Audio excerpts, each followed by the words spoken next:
ആ നരകത്തിലേക്ക് വലിച്ചെറിയപ്പെടുമ്പോൾ നരകത്തിന് ജീവനുള്ള ഒരു വസ്തുവിനെ പോലെയുള്ള പ്രതികരണം. നരകത്തിന് ഹയാത്ത് ഉണ്ടോ ഇല്ലേ? പണ്ഡിതന്മാർക്ക് അവിടെ ഒരു ചർച്ചയുണ്ട്.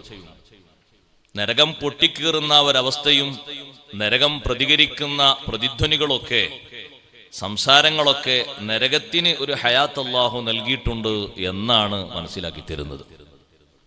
നരകത്തിന്റെ ഒരു പ്രതികരണം അത് തന്നെ ബോധ്യപ്പെടുത്തിയിട്ടാണ് നരകത്തിലേക്ക് വലിച്ചെറിയപ്പെടുന്നത്. ഞാൻ തെറ്റുകാരനാണ്, ശിക്ഷിക്കപ്പെടേണ്ടവനാണ്. അവസാനം പറഞ്ഞത് ഫഅതറഫൂ ബിദംബിഹിം, അവറ്റു സമ്മതിച്ചു. നരകത്തിലേക്ക് പ്രവേശിപ്പിക്കപ്പെടുന്നതിന്റെ മുമ്പ് തന്നെ ഞാൻ കുറ്റക്കാരനാണ്. പലരും ജയിലറകളിലേക്ക് പോകുന്നത് കുറ്റക്കാരനാണ് എന്ന് സമ്മതിച്ചുകൊണ്ടല്ല. കുറ്റം ജയിലറകളിൽ കഴിയുന്നവരുണ്ട്, നിരപരാധികൾ എത്രയോ ഉണ്ട്, കണക്കില്ലാത്ത അത്രയുമുണ്ട്. സ്വദേശത്തും വിദേശത്തൊക്കെ ധാരാളം ആളുകളുണ്ട്. കുടുങ്ങിക്കഴിയുന്നവർക്കൊക്കെ അല്ലാഹു മോചനം എളുപ്പമാക്കട്ടെ. അങ്ങനെ ഒന്ന് പ്രാർത്ഥിക്കാനേ നമുക്ക് കഴിയുള്ളൂ. നരകത്തിലേക്ക് കൊണ്ടുപോയി വലിച്ചെറിയപ്പെടുന്ന രൂപം അങ്ങനെയാണ്. കയ്യും പിടിച്ചുകൊണ്ട് ഇങ്ങനെ സ്വീകരിച്ചു കൊണ്ടുപോകല്ല, കയ്യും പിടിച്ച് സ്വീകരിച്ചു കൊണ്ടുപോകുന്നത് സ്വർഗത്തിലേക്കുള്ള സ്വർഗീയസ്ഥരെയാണ്. നരകക്കാരെ പിടിച്ചൊരേറാണ്. അങ്ങനെ തന്നെയാണ് തബാറക സൂറത്തും പറഞ്ഞത്, ഉൽഖിയ, വലിച്ചെറിയപ്പെടുക. വലിച്ചെറിയപ്പെടുന്ന ഓരോ ടീമിനോടും ചോദിക്കും, ശരിയല്ലേ? ദുനിയാവിൽ വെച്ച് ബോധിപ്പിക്കുന്ന ആളുകൾ വന്നിട്ടില്ലേ? എല്ലാവരും പറയും, വന്നിട്ടുണ്ട്, കേട്ടിട്ടുണ്ട്, പക്ഷെ ഞങ്ങൾ അവജ്ഞയോടെ തള്ളിക്കളഞ്ഞു. ഉത്ബോധനങ്ങളൊക്കെ നടന്നിട്ടുണ്ട്. ഓരോ വർഷവും 4 ദിവസവും മറ്റുമൊക്കെ എത്ര വർഷങ്ങളായി ഇവിടെ പ്രഭാഷണങ്ങൾ നടക്കുന്നു, എത്ര വർഷങ്ങളായി ഇവിടെ പ്രഭാഷണങ്ങൾ നടക്കുന്നു. ബോധം തെളിഞ്ഞ മനസ്സുകളോട് അവർക്ക് മനസ്സിലാക്കാൻ മുമ്പത്തെ പോലെയല്ല. കഴിഞ്ഞ കൊല്ലത്തെ വാളും മുമ്പത്തെ കൊല്ലത്തെ വാളും കുറെ മുമ്പ് പറഞ്ഞ വാളൊക്കെ ഇപ്പോഴും അങ്ങനെ നിലനിൽക്കുകയാണ്. നമ്മുടെ കയ്യിലുള്ള ഉപകരണത്തിൽ 10ഉം 20ഉം വർഷങ്ങൾക്ക് മുമ്പുള്ള ഉത്ബോധനങ്ങളൊക്കെ നിലനിൽക്കുമ്പോ അള്ളാഹുവിന്റെ അടുക്കൽ മലക്കുകളുടെ മുന്നിൽ എത്ര കറക്റ്റ് ആയിട്ട് അതുണ്ടാകും? ഇല്ലെന്ന് പറയാൻ പറ്റുമോ? എല്ലാവരും സമ്മതത്തിന്റെ ഒരു സ്വരം മാത്രം, ബലാ ഖദ് ജാഅനാ നദീർ, മുന്നറിയിപ്പ് നൽകുന്ന ആൾ ഞങ്ങൾക്ക് വന്നിട്ടുണ്ട്. ഒന്നും തിരിയാതെ ഞങ്ങളെ പിടിച്ചിടുകയല്ല. മുന്നറിയിപ്പുകാരൊന്നും എത്താത്തൊരു വിഭാഗമുണ്ടോ? ഉണ്ട്. അവർക്ക് അഹ്ലുൽ ഫത്ര എന്ന് പറയും. ഫത്രയുടെ ആളുകൾ, ഇടവേളയുടെ ആളുകൾ എന്ന് വേണമെങ്കിൽ പറയാം. ഒരു നബി അസ്തമിച്ച ശേഷം മറ്റൊരു നബി വരുന്നതിന്റെ മുമ്പ് കാര്യങ്ങളൊന്നും തിരിച്ചറിയാതെ ജീവിച്ച ചില ആളുകളുണ്ട്. അവരെ അല്ലാഹു തആല രക്ഷപ്പെടുത്തും എന്നതാണ് പണ്ഡിതന്മാരുടെ പക്ഷം. അതിലും ഭിന്നാഭിപ്രായങ്ങൾ കുറെയുണ്ട്, ഞാൻ അതിലേക്ക് കടക്കുന്നില്ല. ഒരു ദൂതന്റെ, അള്ളാഹുവിന്റെ ഒരു റസൂലിന്റെ, അല്ലെങ്കിൽ അള്ളാഹുവിന്റെ റസൂലിന്റെ അനന്തരക്കാരായ പണ്ഡിതന്മാരുടെ ഉത്ബോധനങ്ങൾ ശ്രവിച്ചിട്ടില്ലാത്ത ഒരു വിഭാഗം, സത്യം മനസ്സിലാക്കാൻ ഒരു ചാൻസും കിട്ടാത്തവർ, അവരങ്ങനെ ശിക്ഷിക്കൂല. അവരെങ്ങനെ ശിക്ഷിക്കുന്നു? അവർക്ക് മുന്നറിയിപ്പുകാരായിട്ട് ആരാ എത്തിയത്? ഈസാ നബി അലൈഹിസ്സലാം ഉയർത്തപ്പെട്ടതിന്റെ ശേഷം നബി സല്ലല്ലാഹു അലൈഹി വസല്ലം തങ്ങൾ ജനിക്കുന്നതിന്റെ ഇടയ്ക്ക് 6 നൂറ്റാണ്ടുണ്ട്, 600 വർഷമുണ്ട്. ആ 600 വർഷത്തിന്റെ ഇടയിൽ പ്രബോധനം ലഭിക്കാത്ത ആളുകൾ ഒരുപാട് കഴിഞ്ഞു പോയിട്ടുണ്ട്. അവർക്കാണ് അഹ്ലുൽ ഫത്ര, ഇടവേളയിൽ ജീവിച്ചു പിരിഞ്ഞ ആളുകൾ എന്ന് പറയുക. ഈ നരകത്തിലേക്ക് വലിച്ചെറിയപ്പെടുന്ന ആളുകളെ സ്വർഗത്തിലെത്തിയിട്ടില്ലെങ്കിലും ആറാഫിലെങ്കിലും എത്തിയാൽ മതിയായിരുന്നു എന്ന് ചിന്തിക്കും. ആറാഫ് എന്ന് പറയുന്നത് നരകവും അല്ല സ്വർഗവും അല്ല, രണ്ടിനിടക്കുള്ള ഒരു സ്ഥലമാണ്. വബൈനഹുമാ ഹിജാബ്, നരകത്തിന്റെയും സ്വർഗത്തിന്റെയും ഇടക്കൊരു ഹിജാബുണ്ട്. ഒരു പ്രദേശം, ഒരു കുന്നിൻ പ്രദേശം പോലെ കണക്കൂട്ടാം. സ്വർഗത്തിൽ കടക്കാനൊക്കെ വലിയ താല്പര്യമുള്ളവരാണ് ആറാഫിലുള്ളവർ. പക്ഷെ സ്വർഗത്തിൽ അവർ പ്രവേശിക്കുമോ? ഇല്ല. ലം യദ്ഖുലൂഹാ വഹും യത്മഊൻ, സ്വർഗത്തിൽ അവർ പ്രവേശിക്കുകയില്ല, ആഗ്രഹമുണ്ട് അവരെ മനസ്സിൽ. നരകത്തിന്റെ ഭാഗത്തേക്ക് അല്ലാഹു ഒന്നവരെ തിരിച്ചാൽ ഉടനെ അവർ പ്രാർത്ഥിക്കും, റബ്ബനാ ലാ തജഅൽനാ മഅൽ ഖൗമിൽ ളാലിമീൻ, അല്ലാഹുവേ ആ അക്രമികളുടെ കൂട്ടത്തിൽ ഞങ്ങളെ നീ ചേർക്കരുത്. അത് കാണാൻ പറ്റൂല. നരകത്തിന്റെ ഭാഗത്തേക്ക് ഒന്നിങ്ങനെ അവരൊന്ന് തിരിച്ചാല് മലക്കുകൾ ഒന്നങ്ങോട്ട് നോക്കി എന്ന് പറയുമ്പോഴേക്ക് അവർ ദ്വാരക്കും. സ്വർഗത്തിൽ എത്തിയിട്ടില്ലെങ്കിലും വേണ്ട, നരകത്തിൽ പോകാൻ കഴിയൂല എന്ന് ആറാഫിലുള്ളവർ ദ്വാരക്കും. ആറാഫിലുള്ള ആൾക്കാർ മുഅ്മിനീങ്ങളല്ലേ, മുഅ്മിനീങ്ങളാണ്. പക്ഷെ സ്വർഗപ്രവേശനത്തിലുള്ള പരിശുദ്ധിയുടെ കുറവുണ്ട് അവർക്ക്. സ്വർഗത്തിൽ അങ്ങോട്ട് പ്രവേശിക്കണമെങ്കിൽ ദുനിയാവിലുള്ള ജീവിതത്തിൽ നല്ലോണം അധ്വാനിച്ച് ജീവിക്കണം. ആറാഫിലുള്ള ആളുകളുടെ അവസ്ഥ അറിയുമ്പോഴാണ് സ്വർഗം നമുക്ക് വിധി എഴുതപ്പെട്ടിട്ടുണ്ടോ എന്നുള്ളത് നല്ലോണം നമ്മൾ ആലോചിക്കണം, പുനരാലോചന നടത്തണം. ആറാഫിൽ ഒരുപാട് ടീമുണ്ട്. ഞാൻ അതുമായി ബന്ധപ്പെട്ട് വിശദീകരിച്ചാൽ ഇവിടെ എത്തൂല. പക്ഷെ ഒന്ന് ഞാൻ പറയട്ടെ, ആറാഫിൽ ഒരു വിഭാഗം ശുഹദാക്കളുണ്ട്, രക്തസാക്ഷികൾ. അള്ളാഹുവിന് വേണ്ടി, അവന്റെ ദീനിന് വേണ്ടി പോരാടി മരിച്ചുപോയ ആളുകൾ, ഷഹീദായവര്. അവരെങ്ങനെ ഉസ്താദെ ആറാഫിലെത്തുക? അവര് സ്വർഗത്തിൽ പോകണ്ടേ? സ്വർഗത്തിൽ പോകാനുള്ള കപ്പാസിറ്റി അവർക്കില്ല.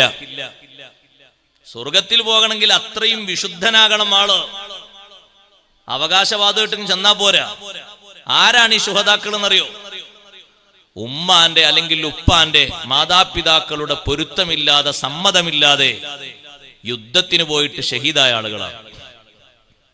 എന്റെ ശബ്ദം ശവിക്കുന്ന ചെറുപ്പക്കാരോട്, ചെറുപ്പക്കാരികളോട്, ബാപ്പാന്റെയും ഉമ്മാന്റെയും സമ്മതമില്ലാതെ കണ്ണീരൊലിപ്പിച്ചുകൊണ്ട് ഇഷ്ടം പോലെ നടക്കുന്ന, ഇഷ്ടം പോലെ അധ്വാനിക്കുന്ന, ഇഷ്ടം പോലെ കല്യാണം കഴിക്കുന്ന, ഇഷ്ടം പോലെ ജീവിക്കുന്ന ആളുകൾ ഒന്നാലോചിക്കണം. അള്ളാഹുവിന്റെ ദീനിന് വേണ്ടി ഷഹീദായ ശുഹദാക്കൾക്ക് ഒരൊറ്റ കുറവ്, ഒരു തുള്ളി രക്തം നിലത്തുറ്റിയാൽ എല്ലാ ദോഷങ്ങളും പുറത്തു കൊടുക്കുന്ന വിഭാഗമാണ് ശുഹദാക്കൾ. നമ്മളെ പോലെയല്ല, ഒരു നിസ്കാരത്തിന്റെ പവർ പോലെയല്ല അത്. ഷഹീദിന്റെ ശരീരത്തിൽ നിന്ന്, യോദ്ധാവിന്റെ ശരീരത്തിൽ നിന്ന് ഒരു തുള്ളി രക്തം നിലത്തുറ്റിയാൽ എല്ലാ ദോഷങ്ങളും അല്ലാഹു തആല പുറത്തു കൊടുക്കും. പക്ഷേ പുറത്തു കൊടുക്കാത്ത ഒന്നാണിത്. അവര് പോകുമ്പോ വാപ്പാന്റെയും ഉമ്മാന്റെയും സമ്മതമല്ലാതെ യുദ്ധത്തിനങ്ങ് ഇറങ്ങി പുറപ്പെട്ടൊരു ഷഹീദായി. എത്ര വലുതാണ് ആ സമ്മതത്തിന്റെ ഒരു മഹത്വം എന്ന് ആലോചിച്ചു. നമുക്ക് ഇന്ത്യൻ സ്വാതന്ത്ര്യത്തിന്റെ നിയമമാണ് വലുതല്ലേ? മതത്തിന്റെ, സമ്മതത്തിന്റെ, അനുവാദത്തിന്റെ നിയമമൊന്നും ആർക്കും വലുതല്ല. ഇന്ത്യൻ ആക്ട് പ്രകാരം എനിക്ക് ഞാൻ ഇഷ്ടമുള്ളവരെ തെരഞ്ഞെടുക്കാൻ പറ്റുന്നൊക്കെ ഓരോരുത്തരും പറഞ്ഞുകൊണ്ടിരിക്കുന്നത്. നല്ലോണം ആഖിറത്തെ പറ്റി ചിന്തിക്കണം. ശുഹദാക്കളാണ് ആറാഫിലുള്ള ഒരു വിഭാഗം. നരകത്തിലേക്ക് അവിടെ പിടിച്ചിടാൻ പറ്റൂല, ശുഹദാക്കളല്ലേ. സ്വർഗത്തിൽ പോകാനുള്ള പവർ ഇല്ല, ഈ ഒരു അനുവാദം ഇല്ലാതെ പോയതുകൊണ്ട്. ഇനി എവിടുന്ന അനുവാദം കിട്ടുക? ഇനി എവിടുന്ന സഹോദരങ്ങളെ അനുവാദം കിട്ടുക? അപ്പൊ ഒരു ചെറിയ മഹത്വമൊന്നുമല്ല. ബാപ്പാന്റെയും ഉമ്മാന്റെയും സമ്മതത്തിന് അത്രമാത്രം വലിയ താല്പര്യമുണ്ടോ? ഉണ്ട്. യമനിൽ നിന്ന് മദീനയിലേക്ക് വന്ന ഒരു സ്വഹാബി, എത്ര ദൂരം ഉണ്ടെന്ന് കൂട്ടിക്ക് നോക്കൂ. 2000 കിലോമീറ്റർ ദൂരം ഇന്നുണ്ടാവും. യമനിൽ നിന്ന് അത്രയും ദൂരെ യാത്ര ചെയ്ത് മദീനയിലെത്തിയ ഒരു സ്വഹാബി. ഇമാം ബുഖാരി റളിയല്ലാഹു അൻഹു അദബുൽ മുഫ്രദിൽ കൊണ്ടുവരുന്ന ആദ്യത്തെ ഹദീസാണ്. എന്തിനാ നിങ്ങൾ വന്നത്? തങ്ങളോടൊപ്പം തങ്ങൾ ഗസ്വത്തിന് പോകുന്നു എന്ന് കേട്ടു. ചെറുത്തുനിൽപ്പിന് വേണ്ടി തങ്ങൾ പോകുന്നു, ശത്രുക്കളുമായി പോരാടുന്നതിന് പോകുന്നു എന്ന് കേട്ടു. അവിടുത്തെയോടൊപ്പം പോരാൻ ഉദ്ദേശിച്ചു കൊണ്ടുപോകുന്നതാണ്. ബാപ്പയും ഉമ്മയും ഉണ്ടോ വീട്ടില്? നബി സല്ലല്ലാഹു അലൈഹി വസല്ലം ചോദ്യം, ഉണ്ട്. നിങ്ങൾ പടിയിറങ്ങുമ്പോ അവരുടെ നിലപാടെന്തായിരുന്നു? അവരുടെ അനുവാദം കിട്ടിയില്ല. സങ്കടം കൊണ്ട് ബാപ്പയും ഉമ്മയും കരഞ്ഞു, നബിയേ ഞാൻ സമ്മതം ചോദിച്ചു, താല്പര്യം കൊണ്ട്, ആഗ്രഹം കൊണ്ട്. സമ്മതം കിട്ടിയില്ലെന്ന് കണ്ടപ്പോ ഞാൻ ഇറങ്ങി. പടിയിറങ്ങുമ്പോ അവര് കരഞ്ഞുപോയി. നാട്ടിലേക്ക് തിരിച്ചു പോകൂ, എന്റെ കൂടെ നിങ്ങൾ വരാൻ പറ്റില്ല. ബാപ്പാക്കും ഉമ്മാക്കും സന്തോഷം കൊടുക്കൂ, തിരിച്ചു പോകൂന്ന് മുത്തു റസൂൽ സല്ലല്ലാഹു അലൈഹി വസല്ലം ഒന്ന് പറഞ്ഞെങ്കിൽ ഞാൻ എന്റെ കൂട്ടുകാരോട്, കൂട്ടുകാരികളോട് പറയട്ടെ, വർത്തമാന കാലഘട്ടത്തിലെ ഫ്രീഡം നമുക്ക് ആഖിറം നഷ്ടപ്പെടുത്തുന്നതാകരുത്, സ്വർഗപ്രവേശനം തടയുന്നതാകരുത്. നന്നായി ചിന്തിക്കണം, ആലോചിക്കണം. സ്വർഗത്തിൽ അങ്ങ് പോവുക എന്നുള്ളത് എളുപ്പമാണെന്ന് പെട്ടെന്ന് കരുതിയിട്ട് എനിക്കൊരു നിസ്കാരമുണ്ടല്ലോ എന്ന് ലാക്കാക്കിക്കൊണ്ട് എന്തും ചെയ്തേക്കരുത്. ഒരുപാട് പരിശ്രമിച്ച് അധ്വാനിക്കണം.